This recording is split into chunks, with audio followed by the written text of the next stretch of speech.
Hello everyone. Today I want to talk about little about my build.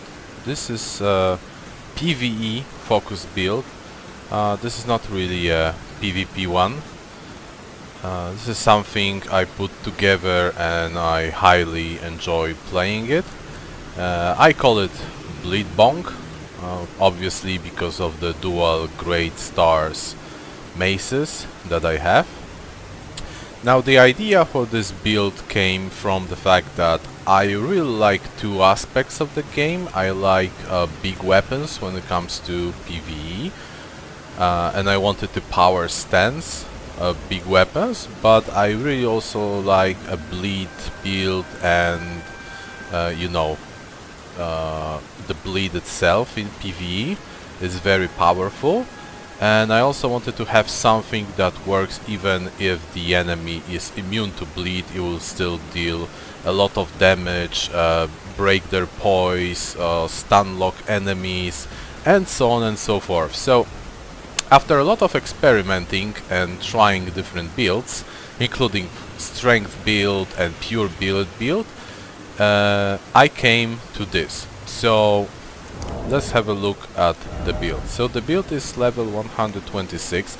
Now the reason why it's this, because I myself restrict my gameplay to level 125, maybe 130. Currently this level. That's because I don't want the game to become too easy. I still want to feel powerful, have a complete build, but still feel challenged by the content.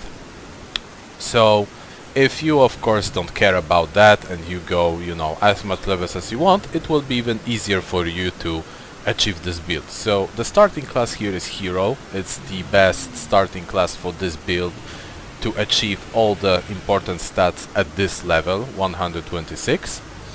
But of course, if you go any level, you can start with any class, and at some point you will be able to achieve all the caps, all the soft caps that this build need.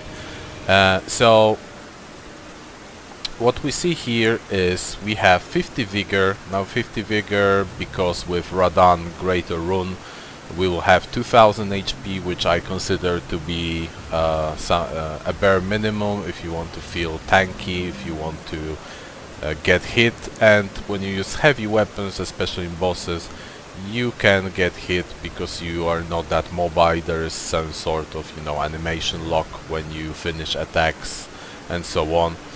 30 endurance. This is because the power stancing heavy weapons take a lot of stamina per swing, and endurance also helps me carrying more equipment load, which is important for me because I like to play in Fashion Souls and I like to be able to equip a lot of armors just to have a nice look. Strength 22, that's because of two reasons. First of all, the great stars need this kind of strength to be wielded, but second, the great stars infused with occult has D in strength scaling, and when it comes to the D scaling, 20 is the soft cap, so it's perfect for it. Dexterity 12 only because again great stars need this as a requirement. We have 15 faith.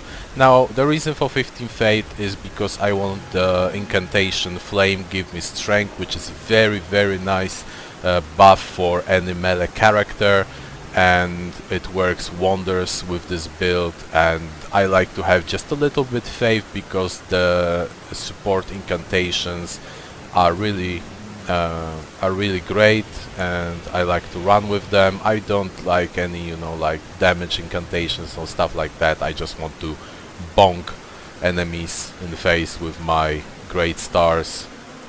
And Arcane 60 because this is the Arcane build, and 60 is soft cap here and is perfect for maximizing the damage of every great star. As we can see on the right side, we have 620 AR per our great star, which is already high damage, and we will go much higher. In fact, we can go over 1000 with this build when all our buffs come in. Now, let's take a look at our weapons. Now, our weapons are dual wield occult great stars plus 25. They are occult infused. So here I have occult infused great stars, and here I have occult infused great stars. There are a few ways to get double occult great stars. There is of course a new game plus you can do to get another one. You can get another one from a friend, or you can even use a duplicate technique to get another one. As you do it, I don't care, up to you. So why occult? So occult is great because of two things. First of all, it scales with Arcane, so we can build our Arcane high and our damage will scale with it. As you can see, the great stars when infused with occult has B in scaling from occult and D scaling from strength. So perfect, because we need to have 22 strength to wield great stars, so then we put everything else in Arcane, and as you can see, we achieve 620 AR per mace.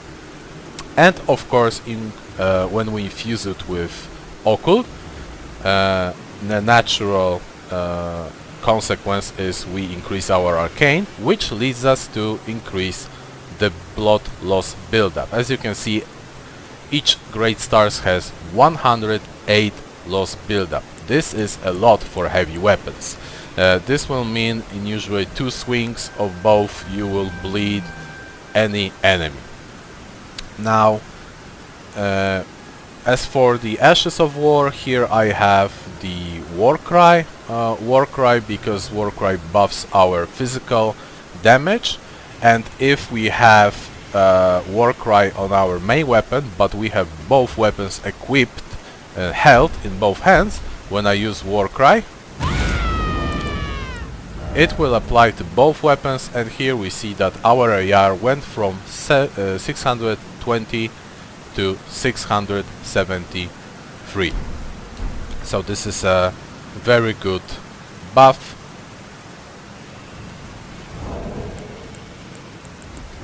Next we have Dragon Communion Seal plus 10. Dragon Communion Seal because it scales with Arcane. As you can see, it has Arcane S scaling, and our incantation scaling is 293. And also it looks cool because it's red, so it suits the helmet and the whole, like, you know, bleed theme of the build. I try to go from, you know, like Aztec warrior aesthetics here, you know, because fashion souls, or Elden fashion, as you move to call it. As for the talisman, I have of course Air Tree talisman, I have Lord of Blood's talisman to increase our attack power when blood loss is inflicted. I have Claw talisman because it has jumping attacks and heavy weapons, especially maces like and axes have very high jump attack posture damage, and we enhance our damage from jump attacks. And I have Greyjar Arsenal because it allows me to have my equip load as I have, so I can look cool. But if you want to absolutely min-max it, you can go for the Turtle talisman and have more stamina recovery. Now this Radan Redmane helm is just me trying to look cool in PvE game. But if we want to absolutely maximize the damage of this build, then we have to equip White Mask. Because White Mask, as Lords of Blood Excultation talisman, increases our attack power when there is a blood loss in our vicinity. So they both combine for 30% increase in our AR. So this build works really simple. We just bonk the hell out of someone, bleed him to death. Now I am at the Dragon Barrel Fork. This is a great place to test builds, test damage of your builds, because there's a dragon here that respawns every time you rest here. and he has couple thousand HP, so enough to test a lot of builds. My Flask of Wondrous Physics has a crack tier for increased posture damage to enemies and stamina recovery, because this is important for this build, because double great stars take a lot of damage. So what we're gonna do is we're gonna buff ourselves with, whoops, not this one, sorry, with Flame Grant Me Strength. Then we're gonna buff ourselves with Warcry, and then we're gonna bonk him. We're gonna bonk us too, but it doesn't matter. We broke his posture, and he's dead. And our AR currently is 1066. 1066 AR. So that's a ridiculous amount of damage that you can pull off with this build. Even if it's a short buff, it's enough to take couple thousand HP from an enemy, as you could see, with few swings. Now we can respawn him, and as you could see, I broke his posture in 4 swings. Now if we drink the Flask of Wondrous Physics with the crack tier that increase our posture damage, we should be able to break him in 2 or 3, so we'll check that out.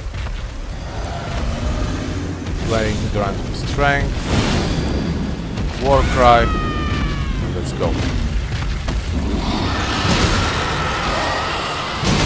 Yeah, we broke him in 2 swings. So now we're gonna swing at him, blood loss, and he's dead. 1066 AR, 983 AR, 819 AR. Our buffs were off, and finally we are back to our basic AR, 620. So as you can see, the damage of this build is absolutely ridiculous. However, what's more about this build is that it inflicts a lot of bleed damage, which you can further amplify by using the Swarm of Flies incantation. On Dragon it wasn't that good because Dragon moves a lot, but if you have more stationary boss or mini boss, then you can open up with Swarm of Flies and then bonk him one time with both maces and instantly cause blood loss, and you know, spiral it from there. So we apply bleed, we have a huge amount of damage, and what's important about this build is that we use 2 spiked maces. Now why 2 spiked heavy maces are so good? Because as you probably already think, well, but you can get more bleed from using dual katanas or dual naginatas with seppuku, yada yada. Yes, you can.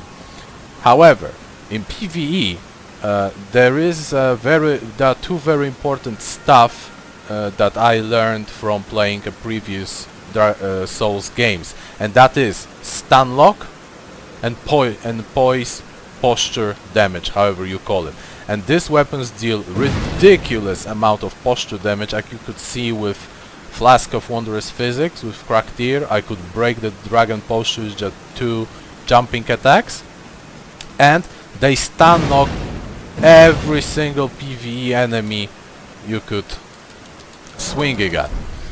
For example, we go right now to the Divine Tower basement, and I'm gonna show you why it's that good. So normally when I would have, you know, katanas and everything, then yes, I can bleed enemies and so on, but I will never be able to stop them from attacking me. So usually in PvE you'll have a lot of trades, and trades cost many times HP, and of course they stop you from attacking because you have a certain amount of poise, and if you, like me, care about fashion souls, you probably don't have enough poise to poise through a lot of enemies attack. But if you can stun lock every enemy you hit, then it doesn't matter. That's why I prefer heavy weapons in PvE. So we have this guy here, he's tough, but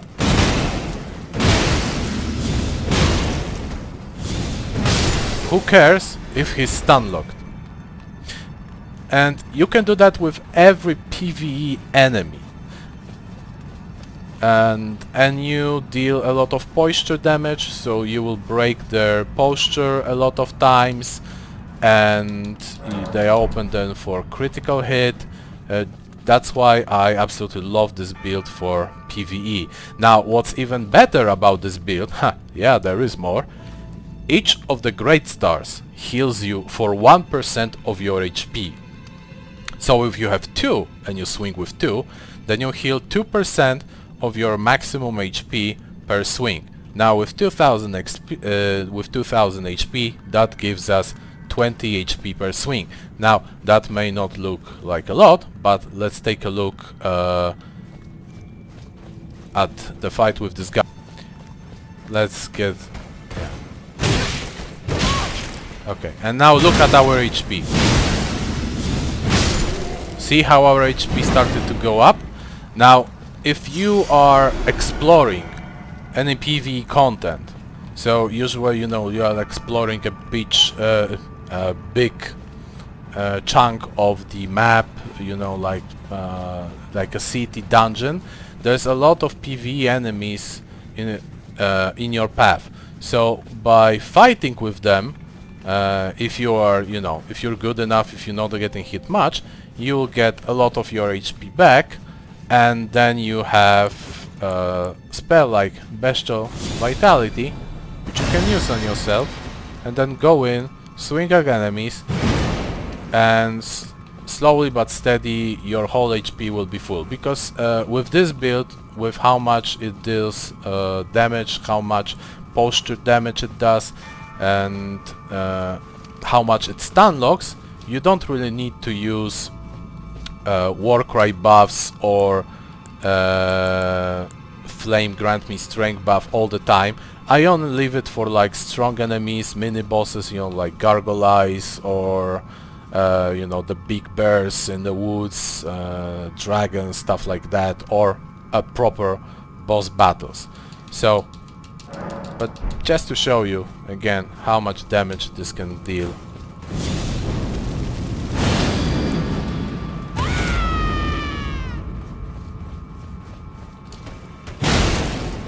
One time. So 4000 damage in 2 swings. This guy didn't have a chance. So yeah, that's the build. You know, my Bleedbonker. But let's take away this mask now. This mask, white mask, will absolutely give you the maximum amount of damage in this build. However, in PvE I prefer to look cool, so I'm sticking with my fashion mask right now. So just if anyone wonders, I have Radan Helm, Crucible Tree Armor, Radan Gauntlet, and Duelist Greaves, which gives me this look, and it looks very nice with those great stars maces in Powerstance. Now this build also is absolutely super powerful in PvP, although it requires a different sets of weapons, but the principle of using Occult Infusion stays. So if you wanted to take that build into PvP, you would want to use dual Naginatas, both infused with Occult, and obviously you would have to respec your stats to have minimum requirements in strength and dexterity to wield them. You would want 60 vigor, 30 strength, enough in strength and dexterity to wield Naginatas, and put everything else into the Arcane. And each Naginata would be Seppuku with Occult Infusion. Now why Occult Infusion? Because Occult Infusion will give us the best base AR on both Naginatas, which will be around probably around 600 or 580 or something like that, because if we would infuse them with blood, they would get very bad scaling in Arcane, bad scaling in Dex, and if they get a scale, and they would get more scaling in Dex, which obviously would mean we have to put more Dex, less Arcane, and Arcane is our bleed build-up stat on the weapon, so why not have everything in one stat, both the base AR of the weapon and the blood build-up. So that's why you infuse both Naginatas with Occult, and you have around, I think, 108, 110 per Naginata. You have seppuku on both, you seppuku with both of them before the duel, and I guarantee you, with one running attack with thrust from both Naginatas, you bleed everyone in PvP. And if you have White Mask on top of that and the Bloodlord talisman, so you get increased 30% damage because there was a blood loss. I saw in PvP instances when I one-shotted people in PvP for 2000 damage. Because they got blood loss, they got the damage from my Naginatas, and at the same time, you know, my White Mask, my talisman proc. It's ridiculous. Now, this is only if you are like me, sweaty, hardcore PvP player. If you want to have fun and not, you know, like running around one-shotting people in duels, I don't recommend doing so. But if you were wondering how you can get this build also to PvP, that this is as good as it gets, because Dual Naginatas is currently meta build, one of the meta builds, and in my opinion probably right now the strongest build you can bring to the PvP duels. Okay, so that's all. I hope you enjoyed this video and you try the Bleedbonker build. Oh, and as a side note, if you don't like the Great Stars but you would still like to power stance some heavy weapons, this build also works exactly the same with dual Flambergs, the Great Swords, because they also get B scaling in Occult. They also have initial bleed build-up. So if you prefer to power stance 2 swords instead of 2 maces, you can go dual Flambergs and build exactly the same as for Great Stars. I prefer Great Stars because, again, stun lock, poise damage, and they look cool as hell in my opinion. Okay, so thank you all, and see you next time in the next video, somewhere in the future, I hope.